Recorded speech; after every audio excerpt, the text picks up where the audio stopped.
മനുഷ്യനെ സ്നേഹിച്ചു നോക്ക്, മനസ്സിനകത്തൊരു പള്ളിയുണ്ടാക്ക്. മനുഷ്യനെ സ്നേഹിച്ചു നോക്ക്, മനസ്സിനകത്തൊരു പള്ളിയുണ്ടാക്ക്.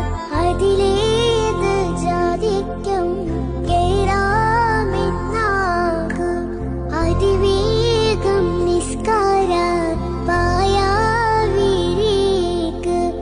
അതിലേത് ജാതിക്കും കേറാമെന്നാകു, അതിവേഗം നിസ്കാര പായാവിരേക്ക്. പടപ്പോട് പിരിശത്തിൽ നിന്നോളി, പടച്ചോന്റെ കാരുണ്യം കിട്ടുന്നത് കണ്ടോ.